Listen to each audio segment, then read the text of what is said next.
Welcome back. Bihar ఎన్నికల వైఫల్యంపై BJP దృష్టి పెట్టింది. మొత్తం మీదకి ఆర్ఎస్ఎస్ బీజేపీ మధ్య పెద్ద ఎత్తున ఈ అభిప్రాయ భేదాలు వచ్చినట్టుగా పెద్ద ఎత్తున కథనాలు వస్తున్నాయి. దీంతో పాటుగా నిన్న సమీక్షా సమావేశం అంటే పార్లమెంటరీ పార్టీ బోర్డు సమావేశం ముగిసిన తర్వాత అరుణ్ జైట్లీ ప్రెస్ మీట్ ఏర్పాటు చేశారు. మొత్తం మీదకి బాధ్యత రహిత ప్రకటనలే ఈ బీహార్లో కథను మార్చాయని చెప్పి ఆయన స్పష్టంగా చెప్పడం జరిగింది. దీంతో పాటుగా మూడు పార్టీల తారీఖు బలాన్ని మేము తక్కువగా అంచనా వేసిన అంశాన్ని కూడా ఒప్పుకున్నారు. ముందుగా దీనిపై డిస్కస్ చేద్దాం. మేరుగు నాగార్జున గారు ఇప్పుడు వైజాగ్ నుంచి లైవ్లో ఉన్నారు. అలాగే రఘునాథ్ బాబు గారు కాసేపట్లో బీజేపీ నేత అటెండ్ కాబోతున్నారు. అలాగే టీఆర్ఎస్ నుంచి రాకేష్ కుమార్ గారు స్టూడియోకి వచ్చారు.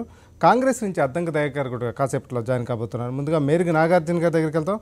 నాగార్జున గారు, ఈ బీహార్లో బీజేపీ వైఫల్యం వెనకాతల పెద్ద ఎత్తున చర్చ సాగుతుంది. ఆర్ఎస్ఎస్ బీజేపీ మధ్య కూడా అభిప్రాయ భేదాలు ఉన్నాయి. సంఘ తాలూకా అజెండాను తీసుకెళ్లడం వల్ల ఈ పరిస్థితి తలెత్తిందని కొంతమంది నేతలు బాహాటంగానే ప్రకటనలు చేస్తున్నారు. మరోవైపు బాధ్యతారహిత ప్రకటనలే ఈ బీహార్ ఓటమికి కారణమని చెప్పి కూడా బీజేపీ పార్లమెంటరీ పార్టీ బోర్డు అభిప్రాయానికి వచ్చినట్టుగా తెలుస్తుంది. మీ అనాలిసిస్ ఏంటి? ఈ అరుణ్ జైట్లీ కామెంట్లు మీరు ఎలాగ చూస్తారు?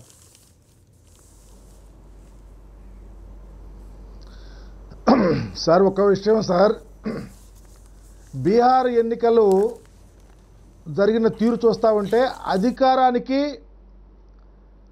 సంక్షేమానికి మధ్య జరిగినటువంటి ఎన్నికలుగా అభివర్ణించాలా. నితీష్ కుమార్ గారు ముఖ్యమంత్రిగా ఉన్నప్పుడు బీహార్ రాష్ట్రాన్ని అభివృద్ధి పదంలో నడిపించి ప్రజా సంక్షేమ పథకాలు ప్రజలకు అందుబాటులో ఉండే విధంగా ప్రజలకు ఒక నమ్మకం కల్పించినటువంటి వ్యక్తి. అధికారం అనే దాన్ని కొత్తగా చేపట్టిన తర్వాత 16-17 నెలల్లో బీజేపీ వాళ్ళ యొక్క పనితీరు, వాళ్ళ యొక్క ప్రవర్తన, వాళ్ళ యొక్క ఆలోచన సరళి, వాళ్ళు మాట్లాడిన తీరు ప్రజల్లో ఎక్కడం ఒక ఎత్తు అయితే వ్యతిరేకంగా వెళ్ళటానికి చాలా అవకాశాలు కల్పించినాయి. ఈరోజు ఆర్ఎస్ఎస్ అధినేత ప్రకటించినటువంటి రిజర్వేషన్ విధానం విషయం కానీ, లేకపోతే ఎన్నికల్లో బీజేపీ ఓడిపోతే పాకిస్తాన్లో సంబరాలు జరుపుకుంటారని మరి బీజేపీ అధ్యక్షుడు చేసిన కామెంట్ కానీ, అట్లాగే మాంసం గురించి ఒక వ్యక్తి మాట్లాడితే అతను చంపటం విషయం కానీ, లేకపోతే ఒక చేయటం కానీ, ఈ భారతదేశంలో బీజేపీకి అధికారం ఇస్తే ఏం జరుగుతుంది? మోడీ గారు లాంటి వ్యక్తి ప్రధానమంత్రిగా ఉండి ఈ భారతదేశానికి ఒక దిశ అనేది తీసుకొస్తారన్న ఆలోచనతో ప్రజానీకం యావత్తు ఓటింగ్ వేస్తే ఈ 16 నెలల్లో ఏ విధంగా ఈ భారతదేశానికి ఎలాంటి సంస్కరణలు తీసుకొని వచ్చాడు, ఏ విధంగా డెవలప్ చేశారు, నిరుద్యోగ యువతకు ఎలాంటి అవకాశాలు కల్పించాడు, ప్రజానీకానికి ఉపయోగపడి పేద ప్రజలకు ఉపయోగపడే విధంగా ఈ దేశాన్ని ఇతర దేశాలు నిజంగా ఆఫా అనే విధంగా చేయడానికి ఎలాంటి సంస్కరణలు తీసుకొచ్చారనేది ప్రజలు యావత్తు చూసి బీహార్ ఎన్నికల్లో ఖచ్చితంగా ఓటు హక్కును వినియోగించుకున్నారు. మీకు ఒకటి గమనించాలి సార్, బీహార్ ఎన్నికలు మొదలైనప్పుడు, బీహార్ ఎన్నికలు అయిపోయిన తర్వాత ఎన్నికల రిజల్ట్స్ వస్తూ ఉన్న మొదటి తరుణంలో ప్రజానీకం యొక్క ఆలోచనలు కూడా మీరు ఎప్పుడు ఏకరవ పెడతా ఉండాలా. ముందు స్టార్ట్ అయినప్పుడు బీహార్ ప్రజలు ఈరోజు భారతదేశంలో గుజరాత్ డెవలప్ అయింది అని చెప్పడానికి ప్రజలంతా అనుకుంటూ ఉంటారు. ఖచ్చితంగా డెవలప్ అయింది. ఎప్పుడు డెవలప్ అయింది? బీహార్ ఎంత డెవలప్ అయింది? గుజరాత్కి బీహార్కి కంపేర్ చేసుకుంటే ఖచ్చితంగా బీహార్ డెవలప్ అయింది అని చెప్పడానికి మేము ఏమాత్రం వెనకాడం. ఎందుకంటే అట్టడుగున ఉన్నటువంటి రాయిని దాన్ని చేసి ఒక ఇల్లు కట్టడానికి అవకాశం కల్పించినట్టు బీహార్, ఇల్లు కట్టి ఉన్న దాన్ని డెవలప్ చేయడానికి, మిద్ది చేయడానికి అవకాశం ఉన్నటువంటి గుజరాత్ కంపేర్ చేసే పరిస్థితి లేదు. బీహార్ ఓన్లీ నితీష్ కుమార్ అనే వ్యక్తి ముఖ్యమంత్రి అయిన తర్వాత డెవలప్ అయింది. గుజరాత్ అనేది మోడీ గారు ముఖ్యమంత్రి అయ్యేప్పటికే డెవలప్ అయి ఉంది. అందుకని ప్రజానీకంలో ఒక ప్రత్యేకమైన ఆలోచన ఉంది. ఖచ్చితంగా నితీష్ కుమార్ అనే వ్యక్తి ఈ బీహార్కి ముఖ్యమంత్రి అయితే ఇంకా డెవలప్ అవుతుందన్న ఆలోచనతోనే ప్రజానీకం ఓటు వేసుకున్నారు. తర్వాత ఎన్నికలు అయిపోయిన తర్వాత విశ్లేషిస్తూ ఉన్నారు. వారు మాట్లాడే తప్పులు, వాళ్ళ మరి పార్టీ మాట్లాడిన విషయాలు, అన్ని విషయాలు బేరీజ్ వేసుకుంటూ ఉన్నారు. చాలామంది పార్టీలో వ్యతిరేకులు కూడా ఈరోజు మరి వాళ్ళు కళవిప్పుతూ ఉన్నారు. కానీ దాన్ని కాంపెన్స్ చేసుకోవడానికి అరుణ్ జైట్లీ గారు లాంటి వాళ్ళు మాట్లాడుతూ ఉన్నారు. ఎక్కడా తప్పులేదు, మూడు పార్టీలు కలిసి ఉన్నప్పుడే మీరు కూడా కొన్ని పార్టీలు కలుపుకొని ఎన్నికలకు వెళ్ళారు. మూడు పార్టీలు కలిసి ఉన్నప్పుడే మేము గెలుస్తున్నాం. భారతదేశంలో మోడీ గారి ప్రపంచం బీజేపీ కూడా లేదు అనే విధంగా మీరు ప్రవర్తించిన పనితీరుకి అర్థం పట్టే విధంగా ఎన్నికల రిజల్ట్స్ వచ్చినాయి. అందుకనే ఏ పార్టీ అయినా, ఏ ప్రభుత్వం అయినా జాగ్రత్తగా ప్రజా సంక్షేమ పథకాలను చేసినటువంటి పార్టీకి నేడుంటుంది. ఈ ఆంధ్రప్రదేశ్ కూడా గమనించమని కూడా మేము ప్రజాధికారి ద్వారా తెలియపరుస్తూ ఉన్నాం. మీరు ఇచ్చిన వాగ్దానాలు, మీరు మాట్లాడుతున్న పనితీరు ప్రజలు చూస్తూ ఉన్నారని మాత్రం ఖచ్చితంగా తెలియపరుస్తూ ఉన్నాం.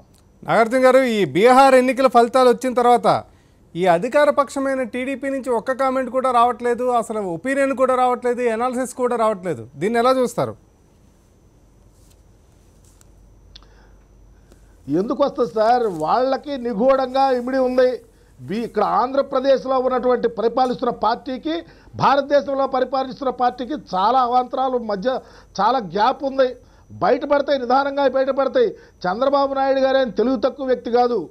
తమ్మిని బిమ్మిని చేసే అవసరం అయితే భారతదేశ రాజకీయాలను శాసించారని ఒకప్పుడు చెప్పినటువంటి వ్యక్తి ఖచ్చితంగా ఎవరు ఎక్కడ ఏం చేస్తూ ఉన్నారు, ఈ రాష్ట్రాన్ని చంద్రబాబు ఏ విధంగా మోసం చేస్తున్నాడో బీజేపీ వాళ్ళకి తెలుసు. బీజేపీ వాళ్ళు ఈ రాష్ట్రంలో పార్టీ ఏ విధంగా నాశనం అయిపోతూ ఉందో, ఎవరి ద్వారా వాళ్ళ పార్టీ ఉన్న 4 ఓట్లు కూడా పోతున్నాయో వాళ్ళకి తెలుసు. ఆ అగ్నిగుండం బద్దలయ్యే రోజులు త్వరలో దగ్గరకు వస్తూ ఉన్నాయి. ఈ రాష్ట్రంలో ప్రజా సంక్షేమ పథకాలను కాలరాస్తున్నటువంటి చంద్రబాబు నాయుడు గారికి ఖచ్చితంగా బీహార్ ఎన్నికలు గుణపాఠం చెప్పబోతా ఉన్నాయి. ఓకే ఓకే ఓకే ఓకే దైకర్ గారు, వాస్తవంగా ఈ బీహార్ ఎన్నికలకు సంబంధించి పెద్ద ఎత్తున సమీక్షా సమావేశం జరిగింది. అమిత్ షా కానీ మోడీ కానీ తప్పులేదు, బాధ్యతారహితమైన ప్రకటన చేయడం వల్ల ఈ పరిస్థితి వచ్చింది. ఆ 3 పార్టీల తాలూకా ఈ గెలుపుని కానీ దీన్ని కూడా వాళ్ళ బలాలను కూడా మేము అంచనా వేయడంలో తప్పు చేస్తామని ఒక రకమైన భావన వ్యక్తం చేస్తూనే మోహన్ భాగవత్ కామెంట్స్ కూడా ఈ ఎన్నికలపై పెద్దగా ప్రభావం లేదని ఒక అంశాన్ని చెప్పడం జరిగింది. వాస్తవంగా ఈ సరైన దిశలోనే విశ్లేషణ కొనసాగుతుందా, లేకపోతే వాళ్ళ ఆలోచన ధోరణిలో ఎక్కడైనా పొరపాటున అంగీకరించలేక లేకపోతే ఇతరత్ర అంశాలను తెరపైకి తీసుకొస్తున్నారు? వాస్తవంగా బీహార్ మీద బీజేపీ కానీ ఆర్ఎస్ఎస్ కానీ ఎన్డీఏ కూటమి అంచనాలు మారిపోయినాయి అనేది ఇక్కడ చర్చ కంపల్సరీ. ఎందుకంటే వాళ్ళు మోహన్ భాగవత్ వ్యాఖ్యల వల్ల కొంతమంది సెక్యులర్ శక్తుల యొక్క మనోభావాలు దెబ్బతిన్నాయా, లేకపోతే ఇక్లాక్ యొక్క హత్య వల్ల ఈరోజు ముస్లింల మనోభావాలు దెబ్బతిన్నాయా అనే విషయాలను పక్కన పెడితే, ఒక అత్యుత్సాహంతో ప్రభుత్వం వచ్చిన తర్వాత తను ప్రభుత్వంలోకి రావడానికి ప్రయత్నం చేసింది బీహార్లో. తనకు అక్కడ ఉన్న 91 సీట్లను కూడా మినిమైజ్ చేసుకోవడానికి ప్రయత్నం చేసినట్టుగా కనిపిస్తుంది తప్పితే, ఇప్పుడు 22 ఎంపీలు ఉన్న ఆ ప్రాంతంలో సగానికి సగం వచ్చే పరిస్థితి ఉండే. ఇప్పుడు మనకు 243లో మినిమం 120 వచ్చి పోటాపోటీ మనం పోటీ ఉంటుంది అనుకుంటున్న జాతీయ సీట్లతో పోలిస్తే ఇంకా పెరగాలి. ఒకవేళ ప్రభుత్వ సమర్థత ఉంటే ఇంకా పెరగాలి. ఆ అంచనా తలకిందులు అవడంలో దానికి ఒక కారణం ఏంటంటే మితిమీరిన అత్యుత్సాహం ప్రదర్శించిన పరిస్థితి ఉన్నది. ఈరోజు ఒక బీసీ నాయకత్వంలో జరుగుతున్నప్పుడు వాళ్ళను మాట్లాడి 3 idiots అనడం, ఆటవిక రాజ్యం అనడం, జంగల్ రాజ్ పాలన, ఇవన్నీ కూడా ఇప్పుడు 2 సార్లు ముఖ్యమంత్రి చేసిన తర్వాత ఒక రిఫార్మర్గా నితీష్కి ఒక మంచి పేరు ఉన్నది. గతంలో మీతో కలిసి ఉన్నాడు ప్రభుత్వంలో. 2 సంవత్సరాల క్రితం మోడీ తన ప్రత్యర్థిగా చూసుకున్నాడు కాబట్టి నీతో కలిసి ఉండలేకపోయిన పరిస్థితి ఉన్నది తప్పితే, అంత మాత్రాన ఒకటేసారి జంగిల్ రాజు ఎట్లయితాడు? మీతో కలిసి ఉన్నప్పుడే మంచి రాజు అవుతాడు. అది కాగానే ఆటవిక పాలన అని ఒక చర్చకి ఏదైతే తెచ్చిండ్రో, ఇది పూర్తిగా మోడీ అమిత్ షా వైఫల్యంగా నేను చర్చిస్తా. బీజేపీ ఆర్ఎస్ఎస్ శక్తులు చేసిన ప్రయత్నాల్ని ఖండించడంలో మోడీ ప్రభుత్వం ఫెయిల్యూర్ అయింది. పార్టీని ఏకతాటి మీద నడుపుతూ ఎన్డీఏ కూటముల మధ్య సమన్వయం సాధించడానికి కూడా అమిత్ షా చేసిన ఏదైతే ఈ డ్యూయల్ ఏదైతే ఉందో వాళ్ళ ఫార్ములే ఢిల్లీలో ఇక్కడ ఫెయిల్యూర్ అయినట్టుగా మనం ఆలోచించాల్సిన అవసరం ఉంటుంది. ఇంకా అంతకంటే మౌలికాంశం దీంట్లో గమనించాల్సింది ఏంటి అంటే, ఇది ఒక రెఫరెండంగా ప్రధాన ప్రచారకగా తిరిగిన పరిస్థితి ఉన్నది. అక్కడ వేరేటోళ్ళు ఎవరు లేరు.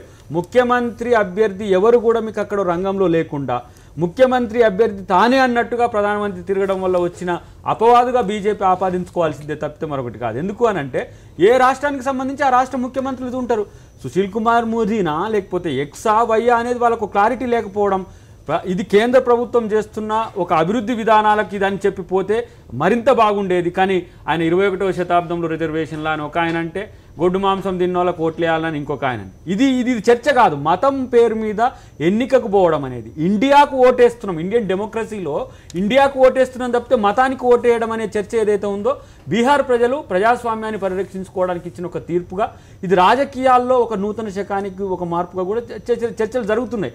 నీకు అవును ఆ రోజు నీతో బీజేపీలో ఉండడం వల్ల నీ ప్రత్యర్థి అయి ఉండొచ్చు కాక ప్రధానమంత్రి అభ్యర్థిత్వంలో, ఆ రోజు ప్రత్యర్థిని శత్రువుగా భావించి ఓడించడానికి జనతా పరివార్ యొక్క ఏదైతే ఉన్నదో దాన్ని అణచివేయడానికి మోడీ సీరియస్గా తీసుకున్న అంశాన్ని మనం ఇక్కడ ఓటమిగా భావించాల్సిన అవసరం ఉందని నేను అనుకుంటున్నాను. రాకేష్ గారు, ఒకటండి, మొట్టమొదట అక్కడ చూసినప్పుడు అంటే మహాకూటమి ఏర్పడ్డప్పుడు నితీష్ కుమార్ గారికి 115 స్థానాలు ఉంటే అంటే అప్పటికి ప్రజెంట్ ఆయన స్థానాలు తగ్గి గెలవాలంటే ఎందుకంటే బీజేపీ అలయన్స్ కూటమికి 31 సీట్లు రావడం జరిగిందండి, లోక్సభ సీట్లు 22 బీజేపీకి వస్తే అలయన్స్తో కలిపి. కాబట్టి ఆయన తగ్గి ఒక 101 సీట్స్ తీసుకొని ఆయన కంటెస్ట్ చేయడం జరిగింది. అంటే అసలు నితీష్ కుమార్ త్యాగం చేయడం జరిగింది. ఎందుకంటే బీజేపీని అంటే ఒక నేషనల్ పార్టీని ఎదుర్కోవాలంటే తప్పకుండా మనం అందరం కలిసిపోవాలనే కాన్సెప్ట్ తోటి పోవడం జరిగింది. అక్కడ రాజకీయాల్లో దుడుకుతనం కాదు, కాస్త 4 అడుగులు వెనకేయాలనే నైజం కూడా తీసుకోవడం జరిగింది. అదేవిధంగా ఇంతకుముందు దయాకరన్ అన్నట్టు అక్కడ జరిగింది ఏంటంటే ఇక్కడ ఓడిపోతే పాకిస్తాన్లో పటాకులు కాలుస్తారు. ఇంకా దేశ విభజన జరిగిపోయి 60 సంవత్సరాలు జరిగిపోయిందండి. ఇంకా అక్కడ చూపించి మేము ఇంకా ఓట్లు అడగడం ఎలా జరిగింది ఎట్లా జరిగింది ప్రచారం అనేది పదే మనం చర్చకి ఇచ్చాం. ఇవాళ జరుగుతున్న విశ్లేషణ కావచ్చు, లేకపోతే రివ్యూ కావచ్చు బీహార్ ఎన్నికల విషయంలో. ఎందుకంటే బీజేపీ చేస్తున్న రివ్యూ బీజేపీ పార్టీగా మనం చూడకూడదు. ఎందుకంటే కేంద్ర ప్రభుత్వంలో అధికారంలో ఉన్న పార్టీ సరైన దిశలో విశ్లేషణ చేసుకుంటుందా లేదా అనేది ఇప్పుడు కీలకం. లేదండి, సరైన దిశలో విశ్లేషణ జరగట్లేదు. ఎందుకంటే అక్కడ శత్రుఘ్న సిన్హా లాంటి చాలామంది అంటే మంచి టవరింగ్ పర్సనాలిటీలు ఉండగా ఎవరిని కూడా అక్కడ బీహార్ ఎలక్షన్ ప్రచారంలో వాళ్ళు తీసుకెళ్ళలేదు. ఓన్లీ అమిత్ షా గారును మోడీ గారు ఇద్దరు కలిసే మొత్తం ప్రచారం మొత్తం మేము చేస్తేనే గెలుస్తుందని చెప్పేసి బీజేపీ పార్టీ మొత్తాన్ని ఓన్ చేసుకోవడానికి జరిగినటువంటి కొలాప్స్ ఇది. యాక్చువల్గా అద్వానీ గారు కావచ్చు, లేకపోతే మురళీ మనోహర్ జోషి లాంటి వాళ్ళు కావచ్చు. అద్వానీ అనేది టవరింగ్ పర్సనాలిటీ, మొత్తం దేశం మొత్తం గుర్తుపట్టేటువంటి నేత ఎవరంటే ఈరోజు మోడీ ప్రధానమంత్రి అయితే గుర్తుపడుతున్నారేమో, కానీ ప్రధానమంత్రి కాకుండా గుర్తుపట్టే వ్యక్తి ఎవరు అంటే అద్వానీ గారు ఉన్నారు. అలాంటి అద్వానీ కావచ్చు, జోషి గారిని కావచ్చు, ఉమాభారతి గారు ఇట్లాంటి నాయకత్వాన్ని అంతటి కూడా ఎలక్షన్ ప్రచారంలో తింపకపోవడం మొదట ప్రధాన లోపం అండి. అదేవిధంగా స్థానిక నాయకత్వాన్ని బీహార్లో ఉన్నటువంటి బీజేపీ నాయకుల్ని అక్కడ మీకు 22 మంది ఎంపీలు ఉన్నారు. 22 మంది ఎంపీలను కూడా మొత్తం 16 మందికి సెంట్రల్ మినిస్టర్లు అక్కడ తిప్పారు. కానీ అక్కడ ఉన్న లోకల్ నాయకుడు ఏ డయాస్ మీద కూడా వాళ్ళ స్పీచ్లు కానీ లేకపోతే వాళ్ళ ఫేసులు కానీ కనిపించే పరిస్థితి. అంటే బీహార్ ప్రజలు కూడా మాకు తెలిసిన వాళ్ళని చూడాలని కోరుకుంటారు తప్పితే మాకు తెలియని మీరు అంతా వచ్చి మాకు చెప్తే ఎట్లా అని చెప్పేసి. నెక్స్ట్ వచ్చేసి బహారియా అని చెప్పేసి అన్నప్పుడు శత్రుఘ్న సిన్హా డైరెక్ట్ కామెంట్ చేయడం జరిగింది, బహార్కే ఊపర్ బీహార్కే విజయ్ హోగా అని చెప్పేసి. అంటే వాళ్ళ ఎంపీ వాళ్ళని ఒక కామెంట్ చేయడం జరిగిందంటే వాళ్ళు ఏ విధంగా ప్రచార సరళిని ముందుకు పోయారు. మోహన్ భగవత్ గారికి అసలు ఈ ఎలక్షన్ ప్రచారానికి ఆయన ఒక కామెంట్ చేసిన, ఆ కామెంట్ కాకుండా వీళ్ళు ఏదైతే చేసినటువంటి స్థానిక నాయకత్వాన్ని తీసుకోకపోవడం, లేకపోతే ఇప్పుడు వాళ్ళకు వీళ్ళకున్న ఓటు పర్సంటేజ్ డిఫరెంట్ 20-30 రాలేదు, 5 to 6% వాళ్ళకు వచ్చిన పర్సంటేజ్లో డిఫరెన్స్ ఉంది. కాబట్టి నేను అనేది ఏంటంటే ఆ డిఫరెన్స్ ఓవర్కమ్ కానీ స్థానిక నాయకత్వాన్ని వాడుకోలేదు. అక్కడ కాదు ఎక్కడ కానీ స్థానిక నాయకత్వాన్ని వాడుకోవడం లేదు. నెక్స్ట్ వచ్చేసి ఏదైతే కేంద్రం ఇప్పటివరకు బీజేపీ పార్టీ చెప్తున్నటువంటి ఏది కూడా అంటే 16 నెలల కాలంలో ఒక్క స్కీమ్ను కూడా అమలు చేయడం జరగలేదు. అసలు వాళ్ళు సక్సెస్ ఏదని చెప్పమంటే ఇంతవరకు సక్సెస్ లేదు బీజేపీ పార్టీకి. ఇక్కడ కాదు ఏ రాష్ట్రంలో లేదు, ఎందుకంటే పక్క రాష్ట్రంలో వచ్చిండ్రు. అంతకుముందు ఏమని చెప్పారు, మేము 5 సంవత్సరాలు కాదు 10 సంవత్సరాలు కాదు 15 సంవత్సరాలను ప్రకటించారు. తర్వాత వచ్చి మొన్న అమరావతి ఫౌండేషన్ స్టోన్కి వచ్చి కూడా ఆ పక్క రాష్ట్ర ముఖ్యమంత్రి ఆయన ఫోల్డింగ్ హ్యాండ్స్ అన్నాడు, నీల్ డౌన్ చేసినా ఏమి ఏమని చెప్పేసిపోయారు. అంటే నేను అనేది ఏంటంటే బీజేపీ పార్టీ చెప్పింది చేయట్లేదు. ఇక్కడ ఎమ్మెల్సీ ఎలక్షన్ జరిగేటప్పుడు ఏం చెప్పారండి, హైకోర్టు విభజన 1 monthలో జరిగిపోతుందని చెప్పి కేంద్ర మంత్రి. 1 month కాదు 1 year అయినా కానీ దిక్కులేదు. అంటే ఏది కూడా ఐటీ యాక్ట్ 2 స్టేట్ల విభజనలో ఐటీ యాక్ట్ ఉండే, ఇంతవరకు ఇండస్ట్రియల్ ఐటీ యాక్ట్ ఇంప్లిమెంట్ చేయలేదు. ఏది కూడా బీజేపీ మేము గిచ్చేసినామని చెప్పడానికి ఒక వర్క్ చెప్పమనండి దేశం మొత్తంలో. ఈ దేశం మొత్తానికి ప్రధానమంత్రిగా 80 తర్వాత అంత పెద్ద మెజార్టీ వచ్చింది ఫస్ట్ టైం అండి ప్రధాని మోడీ గారికి. కానీ ఇంతవరకు స్కీమ్ కూడా చేయలేదు. రఘునాథ్ బాబు గారు వాస్తవంగా నిన్న ఎన్నికలు ముగిసిన తర్వాత ఎలాంటి విశ్లేషణ జరిగింది, ఏ అంశాలను మీరు పరిశీలనలోకి తీసుకున్నారు, అసలు ఓటమికి ప్రధాన వైఫల్యాలకు ఏం గుర్తించారు, అసలు సంఘ పరివార ఎజెండా వల్లే ఈ ప్రమాదం జరిగిందని కొంతమంది బీజేపీ నేతలు అంతర్గతంగా మాట్లాడిన సందర్భాలు కూడా బయటకు వస్తున్నాయి. ఇప్పుడు ఓటమి అనేది వాస్తవం. అదేవిధంగా నితీష్ గెలిచారు, ఆయనకి అభినందనలు కూడా వెంటనే కూడా తెలియజేయటం కూడా జరిగింది. గుడ్లో మెల్లగా నితీష్ కుమార్ కనీసం అభివృద్ధి లైన్లో ఉండే మనిషి, కరప్షన్ లేనటువంటి వ్యక్తి.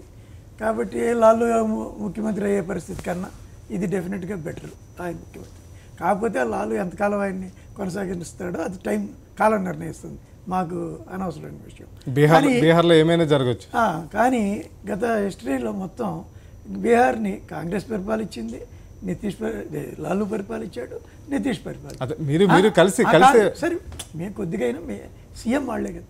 కాబట్టి ఈ ముగ్గురు పరిపాలించిన వాళ్ళు కలిసి ఒకటయ్యి మా మీద వస్తే కూడా సింగిల్ లార్జెస్ట్గా మేము వచ్చాం, అంటే ఓట్ల పర్సెంటేజ్ మేము వచ్చాం. కానీ ఇక్కడ ఒక ఆలోచించాల్సిన విషయం ఏంటంటే, సమ్ టైమ్ బ్యాక్ కాంగ్రెస్ మీద అందరూ గ్యాంగప్ అయ్యేవాళ్ళు, కానీ వాళ్ళు బీజేపీ మీద అందరూ గ్యాంగప్ అవుతున్నారు. అంటే ఆ రోజు కాంగ్రెస్ పరిస్థితికి మేము పెరిగాం, ఆ రోజు మా పరిస్థితి కాంగ్రెస్ దిగజారింది. ఈ విషయాన్ని కూడా గమనించుకోవాలి. అది ఒక బీహార్లోనే కాదు, దేశంలో కూడా ఈ ధోరణి కనపడుతుంది. ఎందుకంటే 71లో గ్రాండ్ అలయన్స్, 77లో జనతా పార్టీ, అవన్నీ కూడా ఇలాంటి ప్రయోగాలే. ఇవాళ ఇదే ప్రయోగం బీహార్లో రఘునాథ్ గారు, వాస్తవంగా బీజేపీలో ఉన్న నేతలు కావచ్చు, జనతాలో ఉన్న నేతలు కావచ్చు, మౌలికంగా సైద్ధాంతికంగా కాస్త ఆ రెండు, అంటే జనతా పరివారకు మధ్య, ఇటు గతంలో ఉన్న బీజేపీ దీని మధ్య ఒక ఫౌండేషన్ అయితే కింద స్థాయిలో కాస్త సంబంధాలు ఉన్నాయి కదా. అవి ఎందుకు ఇలా ఛిద్రమైపోవడానికి, ఇలా దూరం కావడానికి, దూరం చేసుకోవడానికి, వాళ్ళు కాంగ్రెస్ దగ్గరికి వెళ్ళడానికి, మీరు ఒంటరిగా పోటీ చేయడానికి కారణాలు ఎక్కడెక్కడ ప్రాబ్లమ్స్ వచ్చాయనేది ఒక సమస్య. నేను చెప్పేది ఒక ప్రయోగం జరిగింది బీహార్లో. మనం సొంతంగా వెళ్తే ఎట్లా జరుగుతుందని అది రిజల్ట్ తెలిసింది. కాబట్టి వాళ్ళు మా ముందున్నటువంటి సవాళ్ళు ఏంటి, మేము కూడా బ్రాడ్ బేస్ చేసుకోవాలా, మేము కూడా మిత్రపక్షాలు పెంచుకోవాలా, మేము కూడా అదేంటి అలా అయితే కానీ విన్నబిలిటీ కష్టం. ఒకప్పుడు కాంగ్రెస్ ఇది దేశంలో సింగిల్ పార్టీ గవర్నమెంట్ మేమే ఇవ్వగలుగుతాం అని పంచమడిలో తీర్మానం, కానీ తర్వాత కాలంలో వాళ్ళు మార్చుకున్నారు. కాబట్టి ఆ రకంగా దీన్ని ఒక లెసన్గా తీసుకుని చేసుకోవాల్సి వస్తుంది. అయితే వాళ్ళు ఎందుకు మోడీ షా మీద ఎక్కువ ఇది వస్తుందంటే, వాళ్ళిద్దరూ చాలా ఎక్కువ కేంద్రీకరించి నార్మల్గా చేయాల్సిన దానికన్నా కొంత ఎక్కువ ఓ ప్రధానమంత్రిగా ప్రెసిడెంట్ అనే పదం కూడా వాడాడు కేజ్రీవాల్. అయితే సంప్రదాయానికి విరుద్ధంగా ఒక రాష్ట్రంలో జరుగుతున్న ఎన్నికల విషయం పట్ల ప్రధాని కానీ ఇతరత్ర వ్యక్తులు కానీ అంత దృష్టి కేంద్రీకరించడం స్వతంత్ర భారత చరిత్రలో ఇది తొలిసారని ఒక రకమైన కామెంట్ కూడా రావట్లేదు. అయినా కానీ మాకు ఇండైరెక్ట్ విజయాలు ఉన్నాయి. సింగిల్ లార్జెస్ట్ ఓట్ షేర్లో వచ్చాం, అందరూ మా మీద ఒకటైనా ఇది చేసాం. కానీ 2014 పార్లమెంట్ ఎలక్షన్లో 200 చిల్లర స్థానాల నుంచి 44 స్థానాలకి పడిపోయిన కాంగ్రెస్, ఆ రోజు ఎవరు బాధ్యులు, ఏమైనా మార్పులు జరిగినాయా, అదే కొనసాగినాయి. ఆ తల్లి బిడ్డే కదా. కాబట్టి నేనేమన్నానంటే, ఎంత బాధ్యత సమిష్టి బాధ్యత, అది కాంగ్రెస్ పార్టీలో అందరిది బాధ్యత. సోనియా గాంధీ ఒకటిది కాదు, రాహుల్ గాంధీ ఒకటిది కాదు, మా దానిలోనూ మోడీది ఒకటిది కాదు, గెలిచినప్పుడు కూడా అందరిది, ఓడినప్పుడు అందరిది. కాబట్టి ఇది సమిష్టి బాధ్యత మీద నడుస్తున్న పార్టీ, వ్యక్తిగత కుటుంబ పార్టీ కాదు మా పార్టీ మాత్రం. కాబట్టి అందుకే మేము ఏమంటాం, ప్రెసిడెంట్ ప్రిసైడ్స్, టీమ్ డిసైడ్స్, ఇది మా దానిలో ఉన్నది. అయితే అరుణ్ జైట్లీ గారు చెప్పిన వాటిలో 2 విషయాలు. ఒకటి, అంచనా సరిగేసుకోలేకపోయాం, నేను చెప్తాను, వాళ్ళందరూ కలవటం వల్ల వచ్చిన నష్టం. రెండోది, కొంతమంది అక్కడక్కడ కొన్ని ఎన్నికలు జరుగుతున్న సందర్భంలో కొన్ని బాధ్యతారహిత ప్రకటనలు నిజంగానే పరిస్థితిని మార్చేసాయి. కొన్ని మాటలు పేర్లు ఎత్తడం నేను కరెక్ట్ కాదు, మా నాయకులుగా నేను, కానీ కొన్ని ప్రకటనల వల్ల కొన్ని నష్టం. కాసేపు బ్రేక్ తీసుకుందాం, బ్రేక్ తర్వాత డిస్కషన్ కొనసాగుతుంది.